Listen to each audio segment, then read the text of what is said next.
if you look at your screen, I'd actually don't look like that at the moment. That's the lockdown face.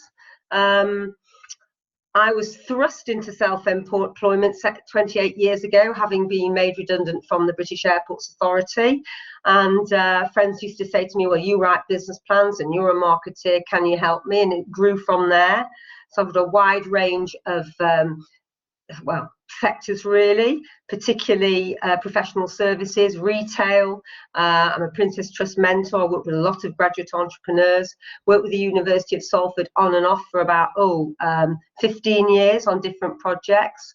And I think the creative industries really excite me, and so does education. I was just talking to Catherine, saying that when I first started all those years ago, there wasn't the support that you have with Justina and all the other, the Growth Hub, Princess Trust. There's an awful lot of support out there for you. We are going to be talking later, so there's lots of opportunities to ask me any questions. But it's quite a snapshot of building your business today, so bear with me, it's a roller coaster ride. Okay. Right, mute your microphone. There's a chat function. I'd like you to be really positive this afternoon. I know that you've given up your afternoon in this glorious sunshine. I'm going to use the slides just as a aid memoir, really. I don't read from slides. It's all the background. It's what we say, the storytelling, and I'll answer questions towards the end. So we're all budding entrepreneurs. I want you to think of yourself as an entrepreneur, particularly today, and decide what makes you better. Who are you, and what's your passion? What interests you? And think about these four. What drives them? What's different? What do you think of when you think of I don't know, Richard Branson? They've all had failures as well. Richard Branson particularly, and it's about the way you bounce back from adversity. You'll see me looking at my notes because, as I said, I don't read the screen. I'd also like to tell you that today is a set of 4. So there are 4 webinars. There's one this afternoon, Finding and Winning Your Customers. Tomorrow there's a creative networking session, and anyone who's going to start a pop-up or looking for temporary space, there's a webinar on pop-ups on Thursday, so I'm looking forward to that.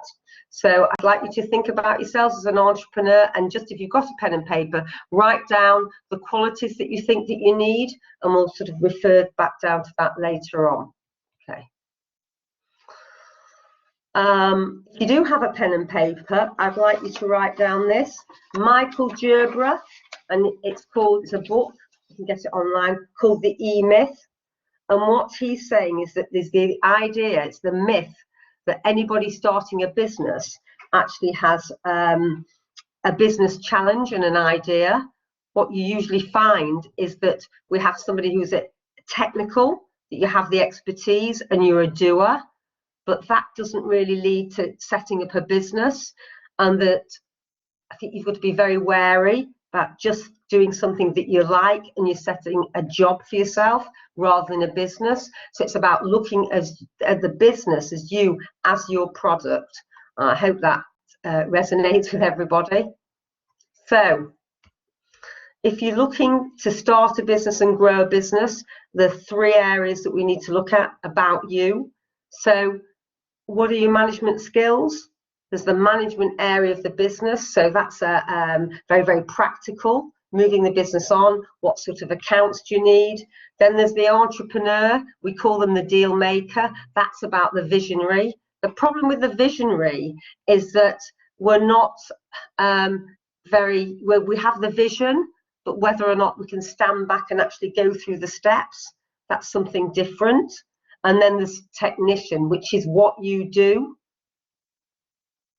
But if you see the bottom, actually wants a job, not a business. So you really need to decide what you're going into, because these are the 3 areas. Now, it doesn't mean to say that the 3 areas are totally mixed in your own personality. There's a lot of help out there. And as you grow the business, you might find somebody else that you need to manage it, which we'll talk about later on. Okay. I'd like you to think of and write down, because this is the test later on. Have a look at the slide and think about the part of your personality that's an entrepreneur, the technician and the manager.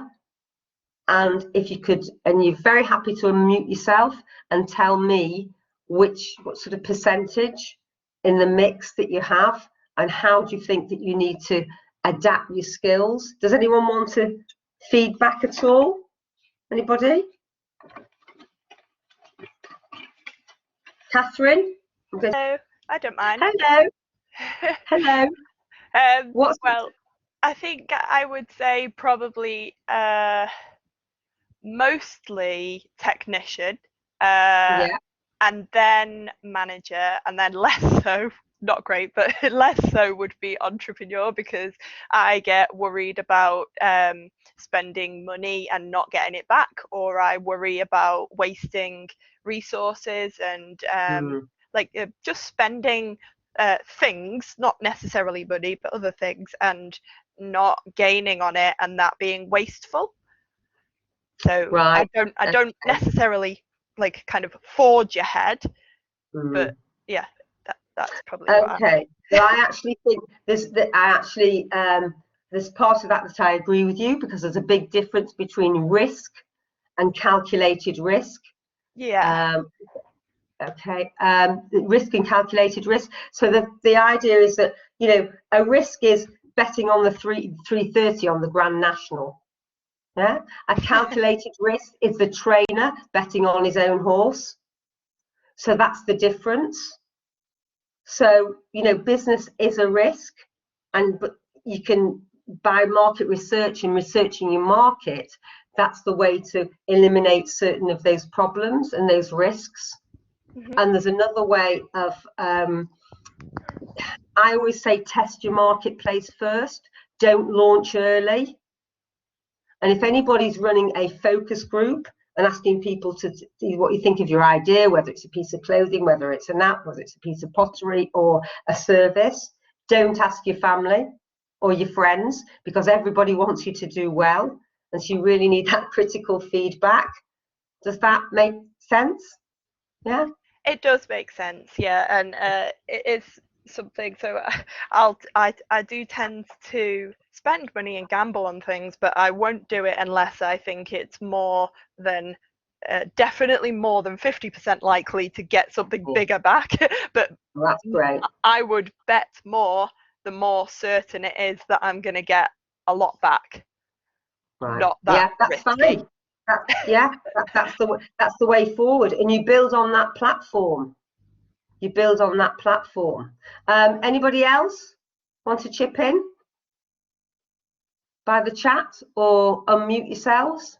With pleasure. You know, just chip in as we go along. That'd be fine. Okay, so and this is what Catherine was talking about, is your return on investment. So really think about, I'm glad, Rahaf is agreeing with Catherine, excellent. So it's about what makes your business successful. What I'm looking at really is, we talk about working on the customer's world, living in the customer's world. And to live in the customer's world, you need to know everything about the marketplace that you're going to access. We need to, you know, it's not what you want to sell. It's what people want to buy. And 40% of the route to a sale, I'm using my hands here, 40% of the route to a sale is actually market research. And 30% is actually your first connection, which is, it might be virtual, it might be face-to-face. 20% is negotiation, and it's the 10%, which is the closing of the sale. And you actually can't get to the close of the sale unless you do your market research. So it's what people want to buy, not what you want to sell. Okay, lower hand. Right, okay. So keep your costs low and the cash flowing as quickly as possible. You know, they say cash is king. Right. I'm very cautious in business. And I suggest that, you know, overestimate your costs so you don't run into a false sense of security with sales. And think about, what is your sales engine? The sales engine is how you're going to reach your customers.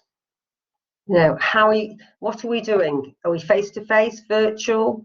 Is it an online business, offline business? You find a lot of the times that online businesses are now going into bricks and mortar. Adidas are doing it in particular. And how are you actually going to make money? When I first started, which is all those years ago, a friend of mine who's an accountant said to me, "Are you busy, Elaine?" This is 6 months in.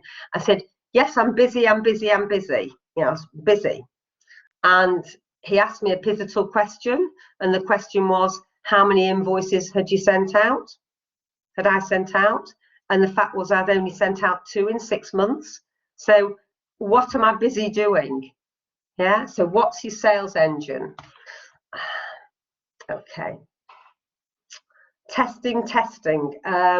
What's really important is not to go on a Dutch auction in terms of costings and your profitability. We're selling on value, and a value proposition is something we're going to talk about, sort of touch on this afternoon, but in the next session at 2:30, it's really going to go into quite a lot of depth. And a value proposition is how your package of goods and services add value and make a difference to your target marketplace. So I call it making an impact. So whether or not it's business to consumer, whether it's retail, whether or not it's business to business, it's what sort of impact are you making on your client's business? This is anecdotal, but a friend of mine, and she says it, went to see a client, a prospective client, and sat down in front of, you know, before pre-COVID, sat down in front of this, the buyer, and the buyer said, "Okay, Sarah, tell me everything about," and there was a hesitation, and she said, "Tell me about my business," which is not what you expect. So it's about listen and hear, not sell and tell. So how much do you know about your prospective client's business is really the most important aspect of today. So as you can see, it's not just the doing. It's what makes the actual business. You know, what are your routes to market? How are you going to get there? Are you offering a new product in an existing marketplace? I think everybody knows that if you go out of Piccadilly Station and you walk to the Northern Quarter, how many coffee shops did you actually pass? How many different coffee shops with different marketplaces? So it could be an independent, it could be Cafe Nero, Starbucks, Costa Coffee, Java. They all have a different marketplace, but what they sell is coffee. So that's something actually to think about quite closely. So how do we actually grow a business rather than just have a job? Mike Tyson said, everyone has a plan until somebody punches you in the mouth. So, you know, we don't know what's going to happen next, but we try and plan for the future. Okay, so what sort of ambition do you have? So I want you to close your eyes. I can't see you, just close your eyes and tell me, how do you see yourself and the business in 3 years? So could anybody would like to unmute themselves and tell me a little bit about their business and how they see themselves in 3 years' time?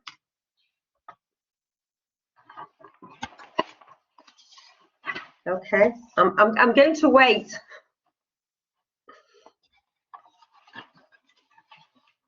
Anybody? Oh, I don't know. Hello. Hello, can you hear me? Hello, Caden. Hello, Hi. okay? I'm okay. Yeah, Caden, did you close your eyes and think about your business in 3 years' time? I did. I had a quick 10 seconds. The business Okay. idea is essentially Go a music social media app that Right. upcoming artists and stuff can share their content on exclusively away from Instagram and Twitter and stuff. It was a bit of a pipe Right. dream, but with with the enterprise thing that's going on this week, I just thought it'd be a good idea to explore it. Great. I've So, go oh, on. I'm sorry. No, go on. I want to hear you. Yeah, I want to listen to you. So tapping in. So being a musician myself, I'm in a band in Manchester and stuff. And the only reason that I did it is because I feel as if it's the music and art overall is overshadowed on like major social media platforms. So I view creative people aspiring to have another outlet that their music's more appreciated on an exclusive platform. So I imagine myself tapping into that market and musicians and artists having a more wholesome experience online with their art. It's a great idea, and the reason that is there's a lot of publicity at the moment about bands and musicians getting a tiny royalty because everybody's streaming. Yeah. Okay, I think. What sort of research are you doing at the moment? As I say, it's still at the very start at the moment, but I plan to speak to musicians nationwide and sort of get an overall opinion that people can listen to, just so it's not a pipe dream. And I do believe, obviously I'll have to prove this, but I do believe there is a market out there of people that do want a better life for musicians, a better life for artists. So if I can somehow find this information, obviously it's going to take a lot of work, but if I can find out this information and gain like a perspective of the population, then hopefully that can push the idea forward. There's a lot of help out there, in particular. The idea, basically that the University of Salford is actually a media city. It's a great, it's a fantastic opportunity for research. And if you talk to Lisbeth or Justina or Laura to help you, you need some signposting, I think. But the idea is that if you, the amount of time that you spend on your research is never ever, it's never wasted. Because the idea of what we're doing today is that you can pivot the business, that businesses change. The majority of the businesses that have survived over 5 years from a startup have pivoted the business. Right. So they've changed. So what you're thinking about now might slightly change with some of their expertise. Yeah, definitely. Yeah. Anybody else? Yeah, sorry. I agree with Elaine. I'm glad someone agrees with me. Hello. Hi. Hi. Hi. Yes, I'm Murat Dominic Bagari, attending from hi, Niger, Murat. and I'm a student in. Can you hear me very well? Yeah, I can hear you. Yeah, what sort of business are you going to go into? I want to get into is about mostly it's about having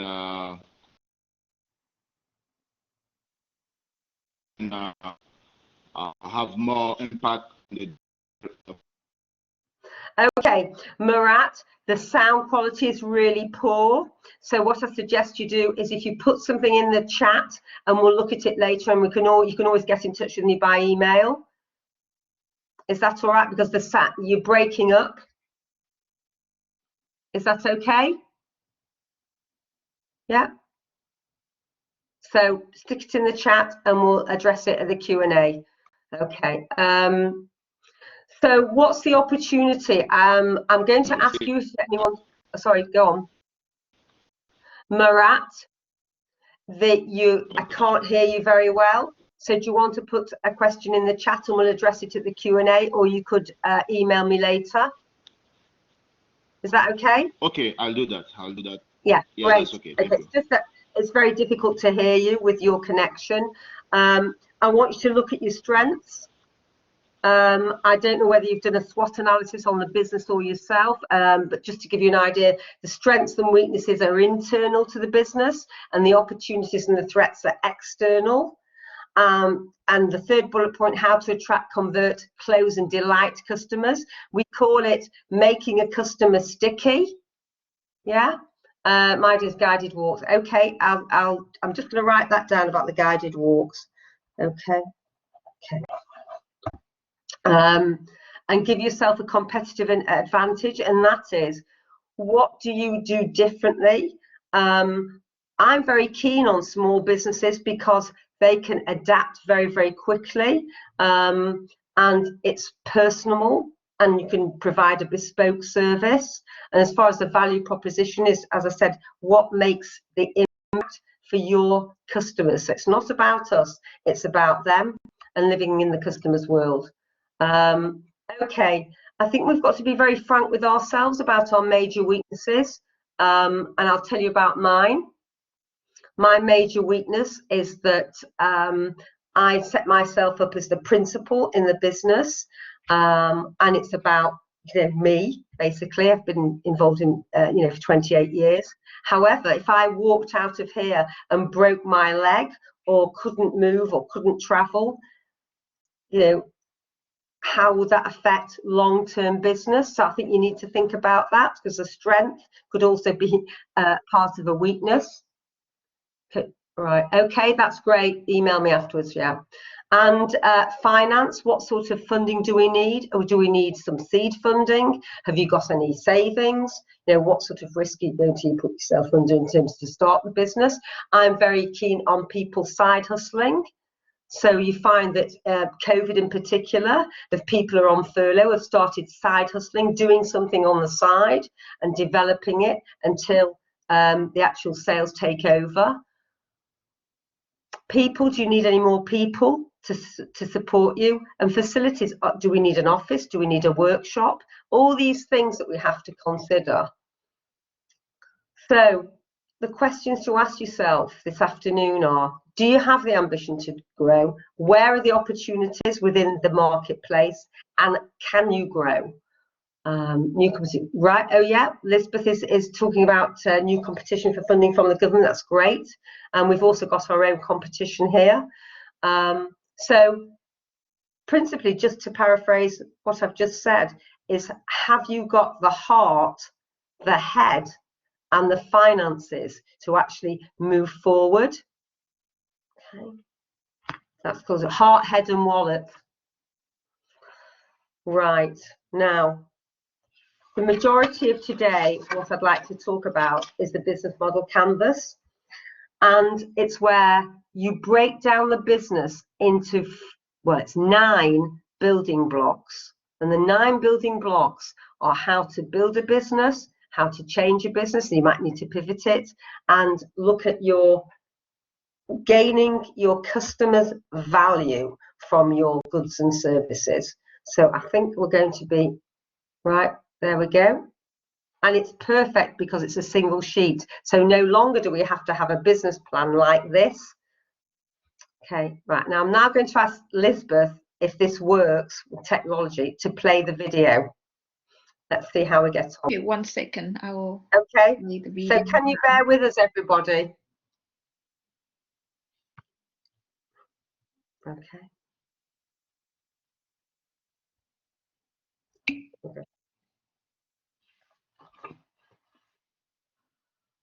Here you go. I'll press start. Okay.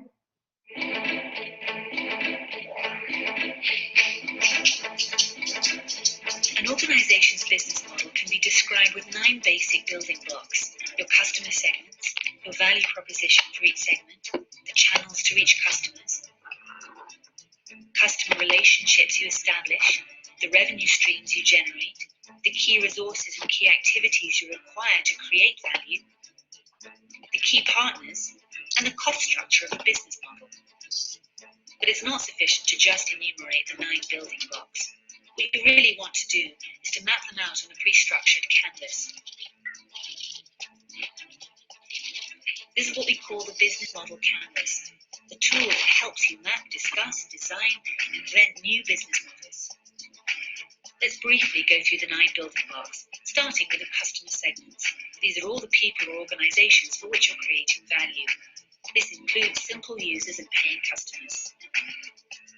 For each segment, you have a specific value proposition. These are the bundles of products and services that create value for your customers. Channels describe through which touch points you're interacting with customers and delivering value.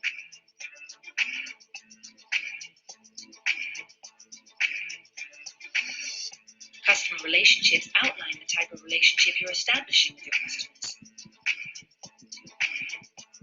revenue streams make clear how and through which pricing mechanisms your business model is capturing value. Then you need to describe the infrastructure to create, deliver, and capture value. The key resources show which assets are indispensable in your business model. Key activities show which things you really need to be able to perform well. The key partners show who can help you leverage your business model, since you won't own all key resources yourself, nor will you perform all key activities. Then once you understand your business model's infrastructure, you'll also have an idea of its cost structure. So with the business model canvas, you can map out your entire business model in one image. This works for startup entrepreneurs just as well as for the most senior executives. Great. Okay. Could everybody hear that? Yeah. Yes. Yeah. Great. Okay. Fantastic. Lovely. Yes. Fabulous. Great. Okay. Right. I think we need to go back to the presentation. That's fantastic. Yeah, that's great. Thank you. Okay. I'm hoping that everybody has had a blank business model canvas. If you just let me know if anyone hasn't got one, and we'll send it to you by email. You should have it, because what you haven't got it, Caden, Lisbeth, can we send Caden one? Let me find your email and then I'm gonna send you one now. Okay. I know that Catherine's got one. Murat, have you got one? Anybody?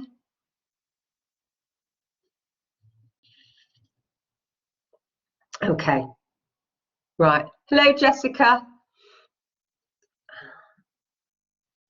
Okay. Hello. Right. Hello. I'm sorry we're actually quite far in, but I'm very happy outside to this section to just have a word with you. And also, this is going to be recorded and available. There's going to be a private YouTube, so you won't miss out. Have you got a business model canvas? Yeah. I'm actually part of the launch incubator, so I was just checking that the session was running okay. Oh, right. Sorry, I'm glad to see it's going well though. Oh, yes, it's going well. Great. Yeah, it's going well. Yeah, well, we're all very, chill. I'm very informal. It's a very informal presentation. Okay. Good. So these are the 9 building blocks. What I'm going to do is take you through each building block and give examples. And the example is, if you keep this in your mind, is a PR company that I worked with about 2 years ago. They were very small. They actually since merged. They're based in Leeds. And if anybody wants to receive this, then I'll send it along. But I'm just going to actually go through the first block with you. So that's your value proposition. Okay, so we're starting with that. Okay.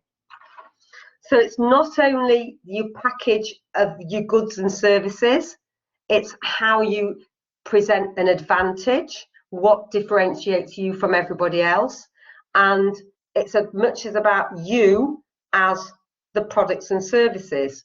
So I'm going to just tell you about this PR agency. They're called Cream, and their value proposition, as well as crisis management, PR, consultancy, is this.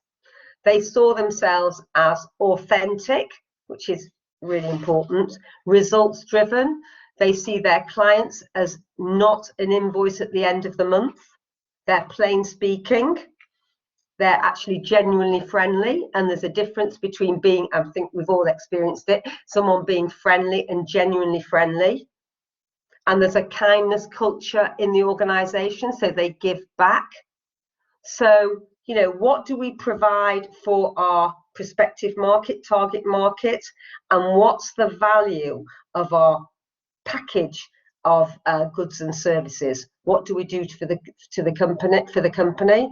And a value proposition is comprises of features, in other words, what it does, benefits, and what it does for the customer, the impact that you're making on their lives or business, and the evidence. Now, people say to me, in other words, that's, if you've got any testimonials or research papers, and people say to me, well, I'm just starting up a business and I haven't got anything. Well, you actually have, because you've been working for 3 years on as an undergraduate, and there must be something about yourself, whether or not you can get it from a lecturer or you've worked as an intern. So there's always something in terms of evidence about you. Okay, does anyone not understand a value proposition? Just let me know and I can go over it again. Are we all happy with the actual block of a value proposition? Please say yes or no. Could you just list it again for me, please? I think I missed a couple writing my notes. Okay. Sorry. Okay, right. You mean the one about the PR consultancy or general value proposition? Just general, please. General, okay. Thank you. So a value proposition is not only the package of your goods and services that you're going to actually provide, it's the value that you're giving to the end user. So that's your prospect or customer. So that could be, and we split it up, a value proposition. I'm going to go through it in depth the next session at 2 o'clock, but it's it's structured with benefits. Sorry. Features, in other words, what do you do? The benefits, what do you do for the customer? The impact, how you make your customer's life or business of value, and evidence. And the example I'm going to give, and I'm sure somebody in my audience has ridden a bike. So I'm thinking about a racing bike and the features of a racing bike. And please forgive me because I don't cycle. I did when I was about 12. The features of a racing bike are light carbon fibre frame, soft seating, hugs your seating, and probably between 16 and 25 gears. That's the features of a racing bike. The benefits of a racing bike is it enables the individual to go faster.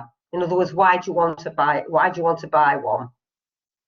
And the impact is that you can reach your destination quicker than the competition.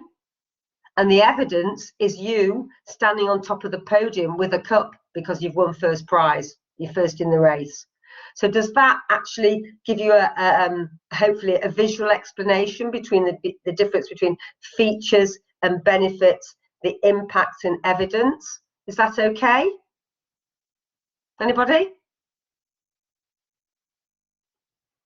Yes? Catherine says yes. Anybody else? Yeah? Does anyone want me to repeat it? Right, great. Okay, that's fine. We're going to move on. Right, customer segments. Okay.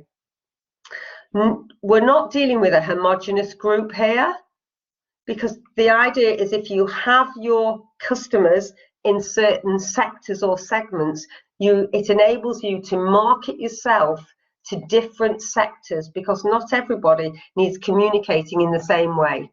Okay, so when we talk about challenges, what challenges they have, we say, what's the stone in the shoe moment? How are we actually going to help them? Are we providing solutions? And we say, are we making the money, saving the money, providing a solution? Usually it's a bit of both. And what do they want? So your customer segments, and I'm actually going to tell you about, Cream Creatives, are these to make it real. Their sectors of business are as follows: education, manufacturing, engineering. They provide services to leisure and hospitality, professional services. They work with the charities and third sector, retail, housing, social care. Those are their customer segments, and they market themselves differently to each segment. And I'll go through that as well. So does that make sense that you actually split your marketplace into sectors or segments? Does that make sense? Yeah, Catherine, do you have a specific sectors? Richard, which marketplaces are you going to approach? You don't as yet. Okay, well, that's something to work through. Not yet. Fine, that's fine. But that's really important, because there's not just one marketplace. If you think about organizations that are consumer driven, for example, supermarkets, it is quite complicated. Supermarkets, you have the different types of supermarkets. So you'll have upmarket Waitrose booths. You might have middle market Aldi, Tesco, sorry, not Asda, Tesco, Sainsbury's, and then the value market, Lidl's and Aldi. So it's all different, that they see their customers differently. So the supermarkets look at their customers and respond to their customers in a different way. I give an example. Right, I think it doesn't have to be things come on at the end of it. So one person I'm not sticking. Yeah, absolutely right. Okay. Later on this afternoon, I give an example about a watch. A watch tells the time, but we can buy a Swatch watch for £30 to £50, or a blanket watch between 7,000 and 48. So they are reaching their customers. That's a different customer segment. So it's something to think about as you're starting the business. Right. So once you know your value proposition, we refine it and we look at our value and our offerings to their business. Okay. So their value proposition, as I actually said to you before with Cream, it's what they do differently. So the clients are not just an invoice at the end of the month. They're very specific in what they provide. So they could provide crisis management to a school or at the NHS. They might write a press release for the hospitality industry. The industries need different things. So it's about how flexible we can be. Small businesses can be flexible. They can change, they can adapt, they can pivot, which is all the purpose of the canvas, because it changes. The canvas that you will write probably before you start the business is going to be very different to the one 12 months time, because it's testing, and that's what it enables you to do. Okay, customers' relationships, really important. How does the customer want you to respond to them? Is it person to person? Are we online? Are we offline? Are you dealing with the MD, HR, a buyer? You know, what sort of relationships are we starting to build? And the channels is how do you reach them? You know, again, is it offline, online? How do they want to be communicated? Is it advertising, PR, sending samples through the post, online offers? You know, actually, how are you going to reach your customers? It's not just about delivering goods, it's about their reach. Now, talking about Cream Creative, I'm going to tell you about the channels that they use, and I'm very happy to send this out later on if you prefer it. Okay, they reach their customers by networking events. They're members of the CIPR, which is the Chartered Institute of Public Relations, so they're getting business from that by being part of an organisation. They provide consultancy. They get business from referrals. Social media, the website, and Google. So that's the channels that they're using. Does that make sense to everybody? Hopefully. Yeah, great. Okay. Now, the way that they build relationships is this. They have relationships with the following within their organisation and their customers. So within their own organisation, they've got former and current employees that actually go out and support them in business. They deal with suppliers, printers, particularly designers, videos. They all work in partnerships. They've got relationships with these individuals and companies, and it always, people buy from people. They still do. Within a client's business, they're dealing with owner managers, MDs, marketing directors, senior management teams, board directors, business development managers. So it's who are they relating to inside the business, their business, and outside. So I think that should be, pretty self-explanatory. Let's see. Okay, partners. We're not an island. I just want to share something with you. I started off as one person. If you come into my office in Salford, I don't have to work at home any longer. You'll see me, but behind me are 6 other people. They're all self-employed. So I've built up a network of associates. So it's I talked to Catherine about elimination of risk. So what can people do more effective than me? I'm not a digital specialist at all. I bring them in. I'm not an accountant. If someone wants me to look at a business plan, that's fine. If you want me to do a set of management accounts, I can't do that. But I can read a contract and can signpost you to an accountant or a part-time finance director who works with me. I don't build websites, but I've got somebody who does.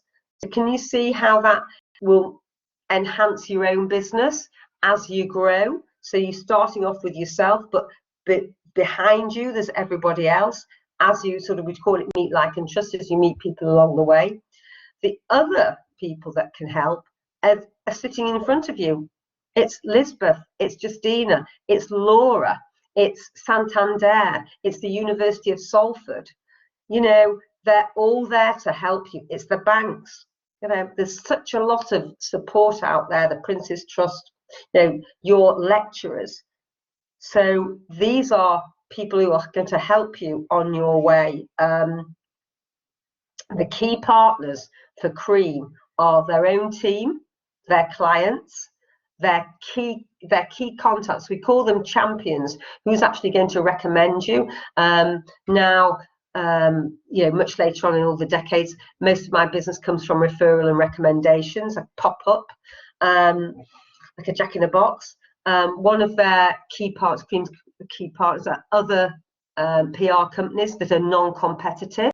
So that means that other people who have ancillary businesses. I gave a workshop many months ago when it's face-to-face with the Growth Hub, and one of the delegates was a very upmarket menswear designer, and he joined forces with a company that provided upmarket male grooming products and had an upmarket barbers, because that's a very similar marketplace. Somebody who's going to spend, I don't know, £700 on a jacket and £40 on a shave.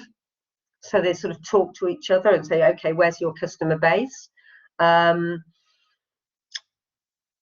Cream's customer base are other agencies, charities, non-competitive agencies that I've said, and current clients. So the key is, who are your key partners? The next one is easier. It's about you, your key activities. What do you actually do? What do you provide? So what I'm doing this afternoon is providing a workshop for you, which I wrote a couple of weeks ago. So I'm providing, hopefully, a knowledge and training. So what do you provide? So the key activities of this PR agency are this, and I'm going to read from their list. Media relations. They provide crisis management, copywriting, digital PR. They run creative campaigns. They have branding specialists. They help with award ceremonies. They provide social media consultancy. They do some marketing strategy, crisis and account management. That is what they do. So I'd like you to think about having a look at your own canvas for just a couple of minutes while we're talking, and write down what you actually do. What are you doing? It's really, really important. What are you doing? What are you providing? Are we making clothing? Are we providing music services? Are we providing something different? Are we providing professional services? Is it manufacturing? Are we building apps? What are you actually doing? So that, you're all experts in your field. I can't tell anybody how to run what you're doing, because I'm not the expert, you are. So you're the one that's in the business. What I'm trying to do is give you tools where you can actually be on the above the business, like a helicopter. So we want to be in the business and on the business. And when you start off, that's really difficult, because you're the entrepreneur, you're the technician, you're the manager, you're doing everything. Okay, So resources. So what sort of resources do you have? Obviously, you've got yourself, and if you're working with somebody else or a team. And then what sort of support do you have in terms of finance? So what are you actually bringing to the business? And that's really, really important. I'm just thinking if there's anything. And, you know, how you're actually going to sustain the business. What they say is you need 6 months, a buffer of 6 months of income, just in case, as a backup. And that's why I'm very keen on side hustles. So you're actually, some people are doing a job and building something on the side, so you've actually got an income.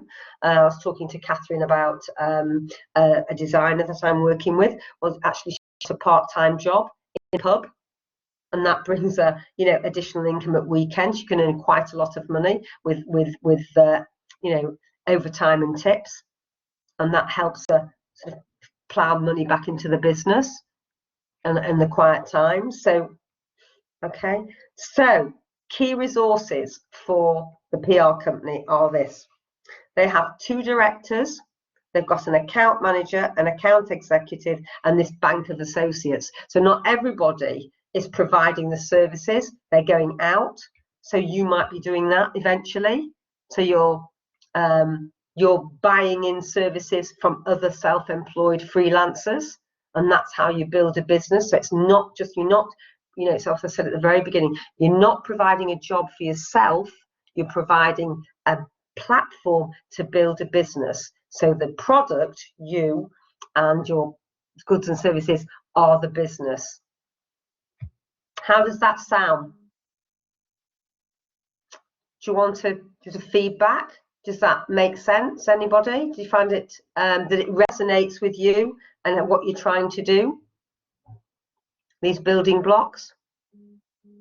That's what it did. Yes. Yes. Good. It's such a shame. I'm going to be able to see you later. Yes, that's great. Okay. So are we fine to move on? I'm just going to take that as a yes. Okay. Right. Most important. Okay. How are you going to get paid? I operate on 28 days. If I haven't dealt with anybody before, I actually ask for a third up front because I'm quite nervous. I have a look at people's, you know, the company's credit history. Who are they dealing with? And how much will they pay? You know, what's the market value for your goods and services? Dealing with young startups, I've found a difficulty because people say, I don't know, I'm a dress designer and I'm working on 65% profit, and I ask them how do they make up the profitability, and they say to me, well, I'm not. I said, what's your salary? So they said, I haven't got one. So they're not taking any money out of the business. So that's not actually a full profit. You've got to value yourself and value your time and pay yourself a salary. So what's the market? What's the market for your goods and services? Let's have a look. What are people paying? And as I said, we're selling on value, not price. Never ever go into a Dutch auction because there are people bigger than you. And that's not what we're here to do. It's about you, your goods, your services, and the impact that you're going to make on people's businesses. So that's really important. How are you going to get, you know, how we're going to get the money in? I'm going to tell you how Cream do it, Cream Creative. Okay. They have retained business. Okay. They have retained business. That's the first thing. So they're providing a monthly fee for a certain number of days. Okay. They provide one-off press releases. They provide digital services. This is how they're getting cost. They have something called an explore session where they'll go and spend a couple of hours in a company, and they will actually charge them for a piece of market research. And they've got project work. I'll just share with you one of their problems in terms of their revenue streams. And it was this, that they had what they felt was far too many. They had a 70-30 split. They had retained business, a lot of retained business, and only 30% project work. Now, that might seem fantastic because you're getting a regular income, but they've had these clients for a long time, and it means that they're way out on price. In other words, you know, they've been charging the same fee for the past 5 years, and it's really difficult to go up. You can always offer, you know, a slight discount. It's really hard to actually come up. So what they're trying to do is make it more of a 50-50. So more project work where they can charge more and less retained work. So I hope that that, you know, makes sense. And their cost structure. So what are your costs? There are obviously going to be fixed costs. You have fixed costs, which will be, I don't know whether you're going to have an office or a workshop, or there'll be lighting, heating, whatever. Variable costs, you might be working on a project. It could be an events company when we can all get together, working on a festival or an exhibition, and they're going to be variable costs, costs that you don't expect because of those certain circumstances. So we have to sort of build that in. The cost structure of Cream are overheads. They've got staff, they've got an office, they have 2 directors, so all that's got to be paid for. Anyone want to comment at all? No? No? On costs, how do you feel about putting your costings together? Anyone started at all? So Elaine, if with an online app, would I put in cost structures like app development and stuff like that, or is that post? Yeah, absolutely. All your development costs, and actually your development costs can be offset against your year-end tax. Right. So we want all your development costs, absolutely, all the costs, the setting up your business, particularly. Anybody else? I mean, we need to think about how much it's difficult again to say, yeah, okay, and that's the market research that we need to do. So as I said, that 40% of your activity is actually on market research. This is just a snapshot, really is. I'm very happy to help you on your individual canvases, but it gives you an idea of, you know, I'm here to prevent you from going down blind alleys. So let's sort of step back and think about the 9 building blocks, and I'll be into more about some of our market research. Okay, Catherine, right? Okay, we'll talk about that as well. Okay, I feel it's a phrase people use. Okay, well, there's qualitative research and quantitative research, work that you receive from, you know, manuals, books that are printed, and that's a research you do yourself. So there's desk research, and then there's market research, which will be focus groups, questionnaires, that sort of thing. So, but you need to find out where your marketplace is first. Okay, anybody else? I'm here. Anybody else?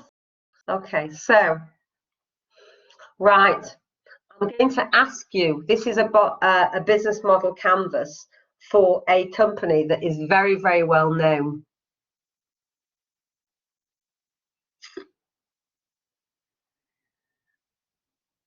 Any ideas?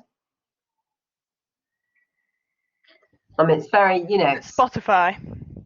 Well, you're on the right lines. Is it Apple? Oh, very good. Or Google?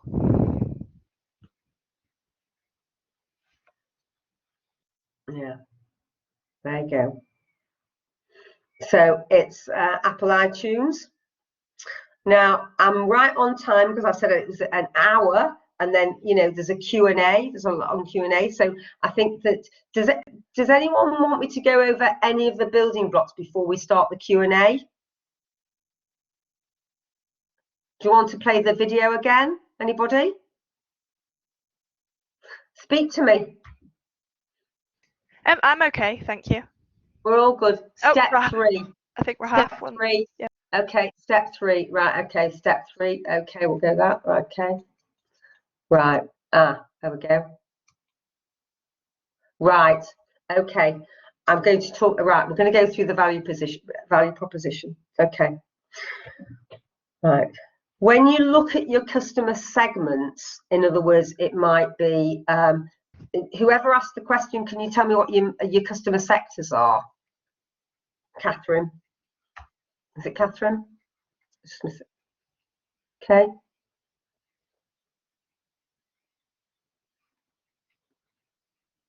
Right. Can you please, right, Mally, didn't start the business yet. Okay. Do you understand? Okay. Okay. Right, I don't know exactly. Okay. Well, what I'm going to do is I'm going to talk about this value proposition. It's complex, but it's essential. Okay. So it's how do we add value to what we're providing for our target marketplace? Okay. So, for example, okay. Tell you about my own business. Okay, I market myself to professional services, to the legal profession. Okay, what do they want? Okay, well, they want me to talk about leadership and management. Yeah, what do I do for them? Leadership and management. I also have a football club called Rochdale Football Club, are one of my clients. Now, what they want is very different because it's change management. I saw that. So, I just came to see what you were doing. Sorry? I did. Does it? That's good. I think. Well, it's that. I think dessert sounds great, but I think you need to mute your microphone. No, I've got. Lisbeth, will you put something in the chat regarding muting the microphone? Is that possible? Sounds good. Sorry, I was on a call. Can you repeat? Oh, it's all right. Yeah. There was somebody who was talking about dessert, which sounded lovely, but they didn't mute the microphone. It's still on. I don't know who it is. I've got some. I don't know. Well, we'll carry on anyway. So the way that I market my sort of goods and services, my professional services to the legal profession is different because they want something different. Whereas the football club have an issue with cultural change. When you drive into a football club, what you see with Rochdale are part-timers and volunteers as you reach the ground. Now they need to be really professional. So it was talking about how to structure their time and how they deal with customers. It's about customer communication because it can be quite a challenge. If you get some fans from, it's a bit of fisticuffs going on with the fans. So we did some work on change management and communication skills, whereas the lawyers are looking at leadership. They want to bring up their trainees to middle management. How do they do that? So it's something called situational leadership, and that's in my toolbox. So it's different. I worked with a hotel who wanted to sell the business. So what did I do for them? We looked at all sorts of things, signage, the way they promote themselves, because the value to them of my goods and services was very different to what the lawyer wanted. So we look at our marketplace and, okay, what are the features of what we do for them? What's the benefit of what we do for them? What's the impact of what we do for them? The impact that I want to make for you today is you go out of here and, well, you're not here, but if you go out of wherever you are and close the door this afternoon and you've learned 3 additional things that you never knew, that's a success.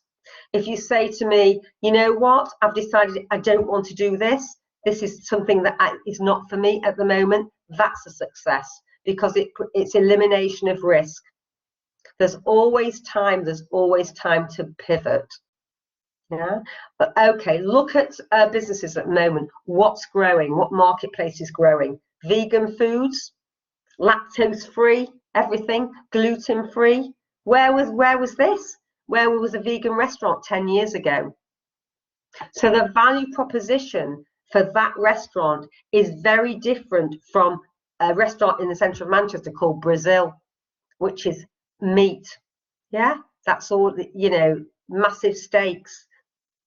So that's the difference between the sectors, so that your value proposition per sector is very different depending on the sectors. Does that help at all? Whoever asked me, step 3. Please speak up. Yes, it did. Thank you. Right. Okay. Yes. Right. Anything, any other than 9 building blocks that you would like me to go through? Just speak up. Have a look at your business model canvas. Is there anything that you'd like me to go through at all? Anybody? So, okay. Let's have a look. So, right. So, how confident do you feel about starting your, I'm not asking you now, obviously, but that you'll be able to start your own canvas, obviously, when you've got the slides and the presentation. How do you feel confident that you'll be able to start it? Do you think? Has it given you food for thought? Tell you what we'll do. We'll go to Elizabeth. Are you there? I wonder. Yeah, I'm here. Okay. So what I think I'd like to do is, finish off, go to the Q&A, and I'd like to talk to people if that's possible. Yeah, of course. You can do what you think is best for people. I know what to do. Yeah. Okay. So if I could see them, there we go. So let's have a look.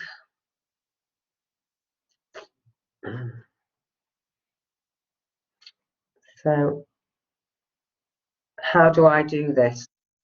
Do you want to I'd like to sharing? Yeah, I'd like to stop and just talk to everybody. Here you go. Yeah, I just stopped it for you.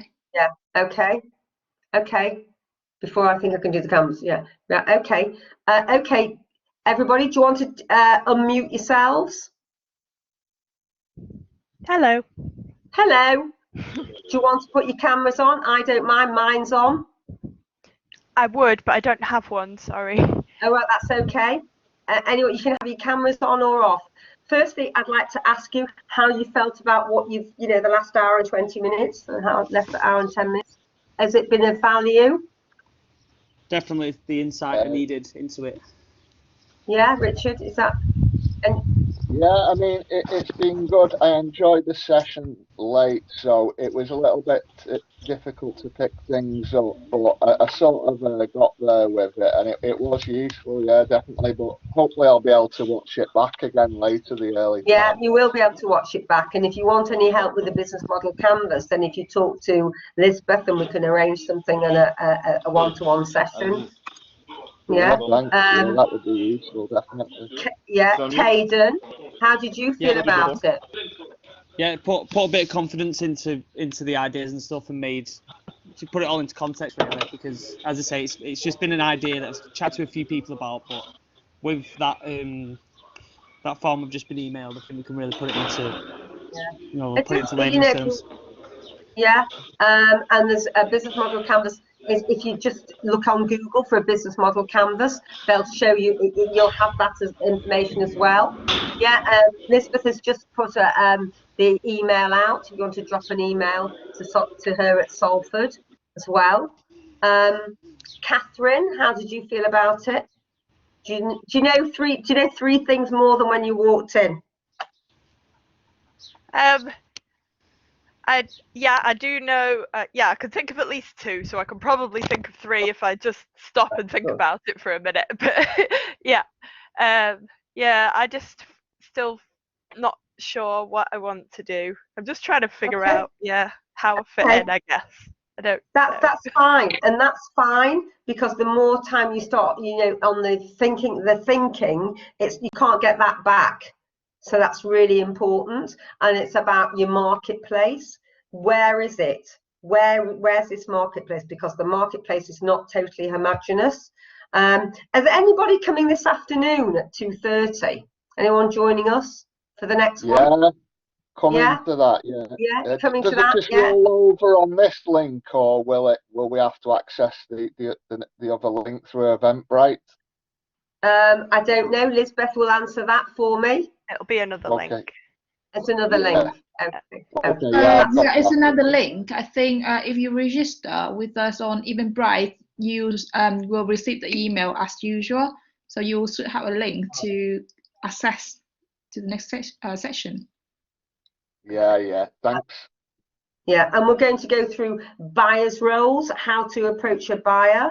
That's really important, and also the value proposition, the sort of things that, you know, we go into more depth about that. And what I will say to you is that not everybody's a prospect. You know, not everybody is a customer. And my experience is that you know, you need to rank your prospects in particular, you know, in terms of value to your business. And that's another tip. There's lots of tips. I'll give you lots of tips. Any questions? What sort of questions do you want to ask me? You can ask me anything. Yeah, I've got an idea for my business that I want to put forward for the competition by Friday. Right. I think I've got. I think I can draft it in one day, and then I can sort of edit it as well, maybe in a couple of hours or something, maybe. I don't know, but the main thing is about how much of a decent proposition the idea is. Like, really, if I could run it by somebody, you know, whether there is a market for it, or whether there could be a potential market for it. Lisbeth, is there any sort of support for the competition?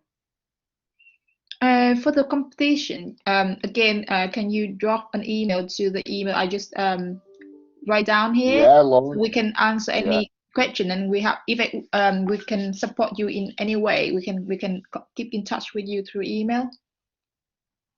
Okay. Yeah, sure. Thanks. Yeah.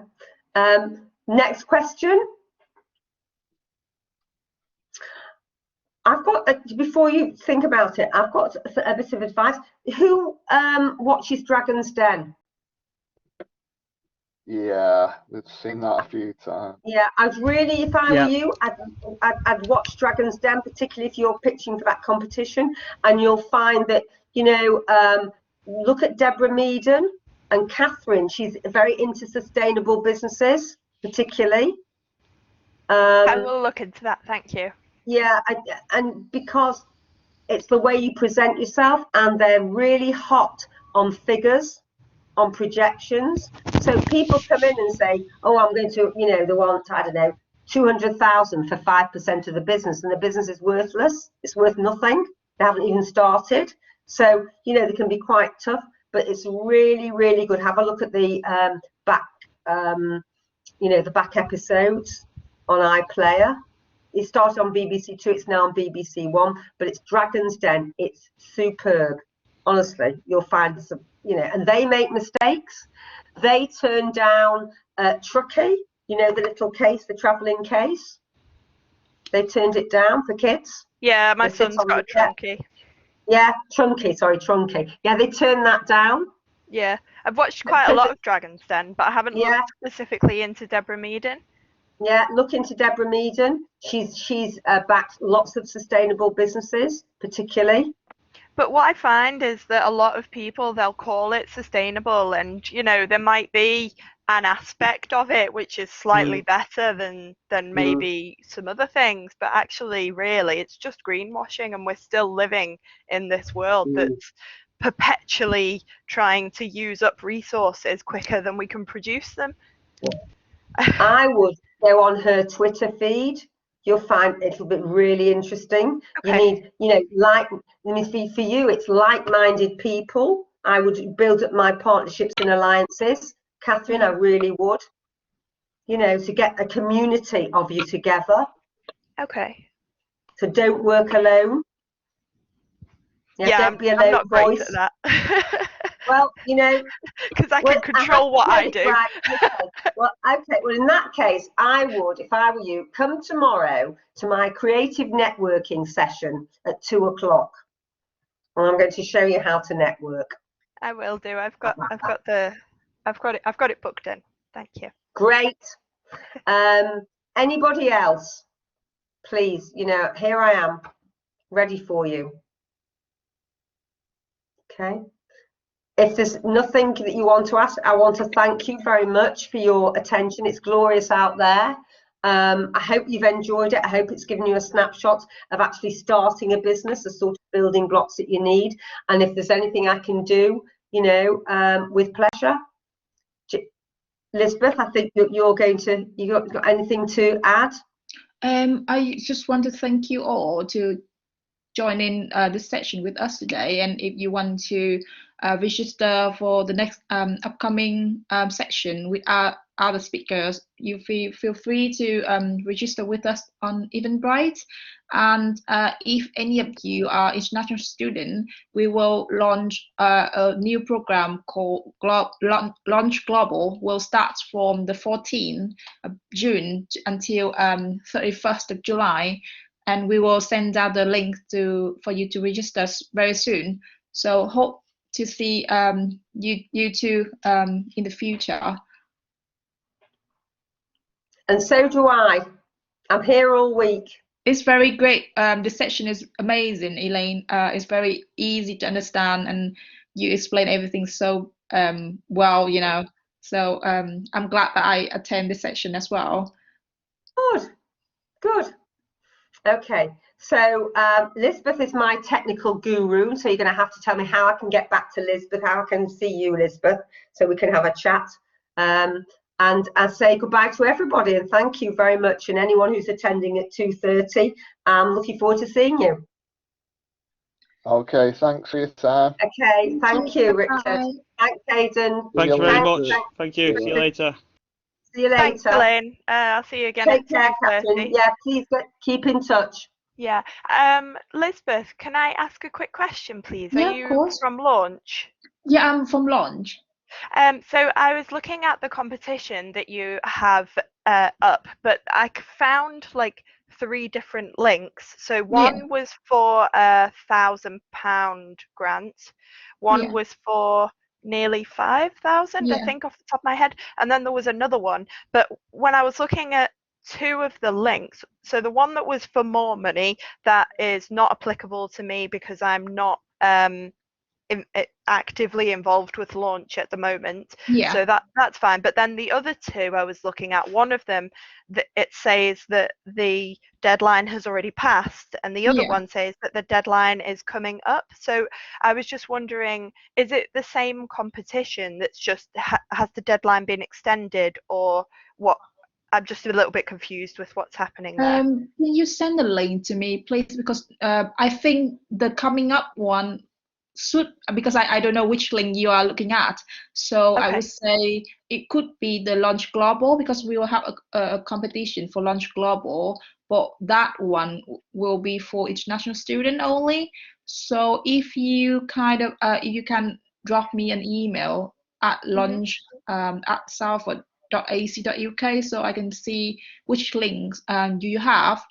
Yes. I think if you want to attend the next cohort, the cohort 7, so I think we will have another competition for that one as well. Okay, great. That would be great. Thank you. All right, I'll email you, and I'll see you again at 2:30. See you. Great. See you later, Catherine. Thank you. Bye. Thank you. Bye. Okay, see you in the next section, Elaine. I'll pop in to make sure I will make you and Laura be the moderator, and then I will quit because I have a meeting after that. Yeah, okay. I just want a bit of feedback. How did you think, you know, how do you think I went? It went? Perfect. As I mentioned, it's just happy with that? Yeah, very well. Okay. Yeah, personally, I feel very informative and helpful. Are you going to fill in your business model canvas? I did my business model canvas.